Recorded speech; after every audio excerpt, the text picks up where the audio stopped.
Somewhere in the Chinese countryside right now, a giant steel dome is being lowered onto a nuclear reactor. It weighs more than 300 tons. It takes a specialist crane, months of planning, and split-second precision to get it into place. And here's the strange part. This isn't a rare event. This isn't a once-in-a-decade national milestone being broadcast around the world. It's just Tuesday, because while most countries on Earth are lucky if they can build one nuclear reactor at a time, right now, today, one country has close to 40 of them going up simultaneously. 40. Not 40 planned, not 40 proposed, 40 physically under construction right now, in real time, all over the map. That country is China. And it isn't just building reactors quietly in the background. It's on a trajectory to become the largest nuclear power producer on the planet, overtaking the United States, a country that has held that title for 70 years. The question everyone in the energy world is quietly asking is simple. How is this even possible? How does one nation build faster, cheaper, and at a scale nobody else can match, while some of the richest countries in the world can barely finish a single plant without it turning into a national embarrassment? Let's start with the embarrassment because it puts everything else in perspective. If you've paid any attention to nuclear power in the West over the last 15 years, a few names probably ring a bell. Vauxhall in Georgia, Flamanville in France, Hinkley Point C in the UK. These were meant to be the flagships of a nuclear renaissance. Instead, they became case studies in what can go wrong. Vauxhall's 2 new reactors took 11 years to complete and ended up costing around $35 billion, more than double the original budget. Flamanville in France ran more than a decade behind schedule. Hinkley Point C has seen its price tag balloon well past initial estimates, with completion pushed back again and again. 3 of the world's most experienced nuclear nations, all struggling to deliver. You'd be forgiven for assuming that means nuclear power itself is dying a slow death. It's the opposite. Global nuclear electricity generation hit an all-time record in 2024, and the numbers for 2025 and 2026 are on track to climb even higher. Japan has been steadily restarting reactors that were mothballed after Fukushima, bringing idle capacity back online to meet rising demand. South Korea just switched on its Shin Hanul-1 reactor, roughly 12 years after construction first began. India has moved decisively into the second stage of its long-running 3-stage nuclear power program, laying the groundwork for a much larger domestic fleet in the years ahead. The appetite for nuclear power hasn't disappeared. It's growing. It's just that almost none of that growth is happening in the countries you'd expect. Worldwide, roughly 74 reactors are currently under construction across 13 different countries, with something like another 120 planned or proposed on top of that. That's a genuinely massive global pipeline. And when you break that number down country by country, one name towers over every other entry on the list, by such a wide margin that it almost looks like a typo. Because while the US, France, and the UK have been consumed by delays and cost overruns, China has quietly been building an entirely parallel nuclear industry. And the scale of it is honestly difficult to wrap your head around. According to the World Nuclear Association, China currently has close to 40 reactors under construction. To put that in perspective, that's more than every other country in the world combined. Not more than most, more than all of them added together. India, the next closest, has around 8. Russia has 7. Meanwhile, the United States, the country that basically invented commercial nuclear power, currently has 0 reactors under construction. Not one. France and Canada are in the same position. The entire Western nuclear supply chain right now is running on life extensions and restarts, not new builds. China already operates around 60 commercial reactors, generating close to 60 gigawatts of electricity. That's a huge jump from a decade ago, when its fleet was a fraction of that size, and it means China's nuclear generating capacity has nearly doubled since 2016 alone. And it's not stopping there. China's own nuclear industry body is targeting somewhere in the region of 200 gigawatts of nuclear capacity by 2035, with nuclear power expected to climb from around 4.5% of the country's electricity mix today to somewhere close to 10% by that point. Some researchers believe the figure could eventually climb even higher by mid-century, with capacity potentially reaching into the hundreds of gigawatts. Whichever number ends up being right, the direction of travel is unmistakable. China isn't dabbling in nuclear power. It's building an empire, and it's adding as many as 10 new reactors to that empire every single year. For a bit of context on just how unusual that pace is, most countries with active nuclear programs are thrilled to bring a single new reactor online once every few years. China is doing it roughly once a month. So here's the big screaming question. How is one country managing to build this many reactors this fast while everyone else is stuck? Part of the answer comes down to cold, hard economics. A landmark study from researchers at Johns Hopkins, Harvard, Conway, and Stony Brook University, published in the journal Nature, laid out the numbers in stark detail. In the United States, building a new nuclear plant today can cost as much as $15 per watt of capacity. In France, that figure sits at around $4 per watt. In China, building the same kind of standardized modern reactor costs roughly $2 per watt. That's not a small gap. That's the United States paying nearly 7 times more than China for the same underlying technology. Why such a massive difference? A big part of it is standardization. In the US, virtually every nuclear plant that's been built has been a bespoke, one-off project with its own design tweaks, its own supply chain quirks, its own approval headaches. Every single build becomes a steep learning curve all over again. China took the opposite approach. It picked a design, refined it, and then built it again and again and again. That design is called Hualong 1, sometimes referred to as HPR 1000. It's China's homegrown next-generation reactor technology, developed specifically so the country would no longer need to lean on imported designs from the West. On paper, a single Hualong 1 reactor can generate close to 10 billion kilowatt-hours of electricity every year, enough to power the equivalent of roughly 1 million people living in a developed economy. Since it debuted only a few years ago, more than 40 of these reactors have already been built or are currently under construction, both inside China and increasingly beyond its borders.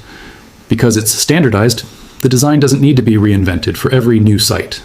The same blueprints, the same components, the same manufacturing processes get reused over and over. That means fewer surprises, fewer delays, and crucially, a domestic supply chain that no longer depends on importing critical parts from abroad. When you multiply that efficiency across dozens of simultaneous projects, the savings compound fast. Take Fuqing on China's southeastern coast as a real-world example. It was the site where the very first Hualong 1 reactor went commercial, back in 2021, followed by a second unit roughly a year later. Construction on that first unit began in 2015, and from the initial pour of concrete to full commercial operation took around 5.5 years. China describes that as a world record for the first of its kind deployment of a third-generation reactor design. For comparison, the very first new reactor completed at Vogtle in the United States took a full decade, and that was for a design that had already been built twice before elsewhere in the world. Then there's Zhangzhou on China's southeastern coast, which is shaping up to be the largest site anywhere on Earth built entirely around the Hualong 1 design. Work there began back in 2019. It already has 2 reactors up and running, with another pair currently under construction and 2 more planned after that. Once all 6 are complete, the site is expected to add roughly 60 billion kilowatt-hours of clean electricity to the grid every year, potentially covering a huge share of the power needs for both Zhangzhou itself and the neighboring city of Xiamen. That's an entire regional power supply, built essentially from a repeatable template rather than a one-off design. And this pattern isn't confined to 2 sites. Elsewhere in China, new reactor units have been breaking ground at a remarkable clip, at places like Zhaoyuan, Lianjiang, and Haiyang, each one following the same standardized playbook: pouring first concrete, hoisting steel containment domes into place, and installing nuclear island equipment on timelines that would be considered wildly optimistic almost anywhere else in the world. Fast construction doesn't appear to be coming at the cost of quality either. China's nuclear program operates under oversight from the International Atomic Energy Agency, the same global body that reviews nuclear safety standards everywhere else in the world. And its regulatory processes have been assessed to make sure they meet those international benchmarks, particularly now that China is exporting this technology to other countries. And exporting is very much part of the plan. China has already signed a deal worth close to $5 billion to build a nuclear plant in Pakistan, using its own reactor technology, adding to plants it has already helped construct there. For now, Pakistan remains China's only overseas nuclear customer, but there's active discussion around expanding that customer base, with countries like Argentina reportedly weighing up similar partnerships. If China can offer nations a nuclear plant that's cheaper, faster, and backed by a track record of dozens of successful builds, that's an extremely compelling pitch for any country trying to industrialize without waiting 15 years for a Western-built alternative, or without wanting to lean on Russian reactor technology, which has historically dominated the nuclear export market. There's a bigger picture here too, one that goes beyond any single country's electricity bill. Every new reactor China brings online and every reactor it exports shifts demand for uranium, for enrichment services, and for the specialized engineering contracts that keep a nuclear supply chain running. A concentrated build-out on this scale doesn't just change China's own energy mix. It starts to reshape global fuel markets and technology alliances for decades to come in ways that ripple far beyond its own borders. But cost and speed only explain the how. They don't fully explain the why. Why is China pouring this much money, this much political capital, into nuclear power specifically? The most obvious answer is electricity demand. China consumes more electricity than any other country on Earth, and it isn't close. It's not just about factories anymore either. The country is racing to power an enormous boom in data centers, a rapidly growing electric vehicle fleet, and one of the most extensive high-speed rail networks ever built. All of that needs a reliable, always-on power source. Renewables like solar and wind are expanding fast in China too, and the country genuinely leads the world in both. But they're intermittent.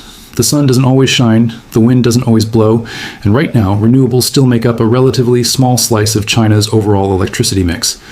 The bulk of that mix is still coal, and coal comes with a pollution problem the Chinese government has been trying to get under control for years. Nuclear solves a very specific problem that renewables can't. It runs constantly, regardless of weather, and it does it without pumping carbon into the atmosphere. But according to energy analysts who track the sector closely, climate concerns aren't actually the primary driver behind Beijing's nuclear ambitions. The bigger motivation appears to be energy independence. With ongoing instability and energy markets tied to conflict in the Middle East, the strategic value of generating your own power domestically without relying on imported fuel has only become more important. There's also a simpler, more structural explanation for why China can move this fast, and it has nothing to do with reactors themselves. It's about how decisions get made. In China's political system, a decision to build dozens of new nuclear plants can be made, locked in as a national priority, and executed without the kind of prolonged public debate, shifting political winds, or a change of government risk that so often derails infrastructure projects in democratic nations. That's not unique to nuclear power either. The same pattern shows up across roads, railways, and other major energy projects throughout the country. Long-term national plans, once set, tend to actually get built. In the West, a new election cycle, a shift in public opinion, or a change in government can put an entire project on ice, sometimes permanently. That single structural difference, combined with cheap access to capital and consistent industrial policy, forms the backbone of China's construction machine. Now, nuclear reactors, as impressive as they are, aren't even the most futuristic part of this story. China is also making serious moves in two of the most cutting-edge corners of the nuclear world: small modular reactors and nuclear fusion. Small modular reactors, or SMRs, are exactly what they sound like. Scaled-down nuclear reactors that can be manufactured in a more standardized, factory-style process, and deployed more easily than a traditional full-sized plant. More than a dozen countries are currently racing to develop this technology, including the United States and the UK. But China looks set to cross the finish line first. Its reactor, called Linglong 1, also known as ACIP-100, is on track to begin commercial operation on Hainan Island in the first half of 2026, which would make it the world's first land-based commercial small modular reactor to go online, ahead of American and British rivals still stuck in licensing and design reviews. It's a relatively modest 125 megawatts of capacity, enough to power roughly 500,000 households. But the symbolism matters just as much as the output. It proves the entire concept can go from construction to commercial electricity within a matter of years, not decades. Then there's fusion, the technology that, if it ever becomes commercially viable, could change the entire global energy conversation. Fusion works by forcing hydrogen atoms together under extreme heat, releasing enormous amounts of energy in the process, the same reaction that powers the sun. Usually this happens inside a donut-shaped magnetic chamber called a tokamak. France is building the largest experimental fusion reactor ever attempted, and the United States has its sights set on constructing the first commercial fusion plant. But it's a tokamak in Shanghai that recently set a new world record, sustaining a sustained, stable plasma reaction for over 22 minutes straight. That might not sound dramatic on the surface, but in fusion research, keeping plasma stable for that length of time is an extraordinary technical achievement, and it's part of a much broader national effort aimed at eventually building a pilot fusion reactor that could, one day, lead to real commercial power generation. Of course, none of this means China has already won some kind of nuclear arms race, or that everything about this expansion is smooth sailing behind the scenes. Fusion, for all its promise, remains experimental everywhere in the world, including China. Small modular reactors still need to prove they can scale beyond a single demonstration site into a genuine, cost-competitive industry. And there are legitimate open questions about transparency. Some of the data coming out of China's nuclear sector is harder to independently verify than data from Western utilities operating under stricter public disclosure rules. There are also long-term questions nobody has fully answered yet in any country about the true cost of decommissioning aging reactors decades down the line, once they eventually reach the end of their operational life. There's also the question of what happens when a build-out this aggressive collides with China's own booming renewable energy sector. China isn't just the world's leading builder of nuclear reactors, it's also the world's leading builder of solar panels and wind turbines, and the leading user of coal, all at the same time. That raises a genuinely open question among energy economists. As solar, wind, and battery storage keep getting cheaper in China, will a $2 a watt nuclear plant still be the smart economic bet a decade from now? Or will it end up competing against even cheaper power sources built by the very same country?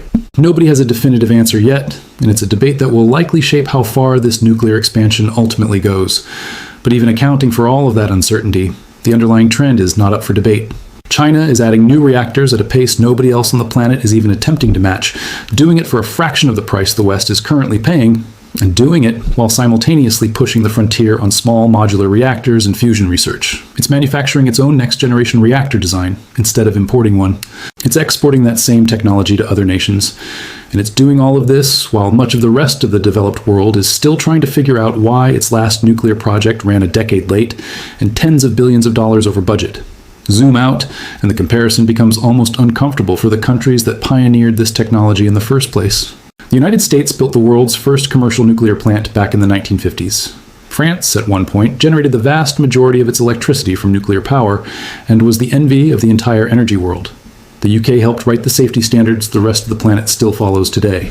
And yet in 2026, all three of those nations are watching from the sidelines, while a country that only started seriously building nuclear plants a few decades ago pulls decisively ahead. Not through some radical new physics or a secret reactor design nobody else has access to, but through discipline, repetition, and the simple willingness to keep building the same proven thing over and over again without stopping to relitigate it every single time. That's arguably the most sobering part of this whole story. This isn't really about who has the smartest engineers or the most advanced technology. Most of what China is building today traces its roots back to reactor designs that originated in the West decades ago. What China figured out is something far less glamorous and far harder to replicate inside a democracy with shifting political priorities every 4 years. It figured out how to industrialize nuclear construction, the same way it industrialized solar panels, batteries, and electric vehicles, by treating it less like a series of one-off megaprojects and more like a factory line. If nuclear power really is about to make a global comeback, and every major data point suggests that it is, then the country writing the rulebook for how to actually build it, quickly, affordably, and at staggering scale, isn't the United States, isn't France, and isn't the UK. Right now it's China. And unless something changes dramatically in the West very soon, this won't just be the country dominating the nuclear power race. It'll be the only one still running. If you enjoyed this breakdown, make sure you're subscribed for more deep dives into the projects and power struggles shaping the future of energy and infrastructure around the world.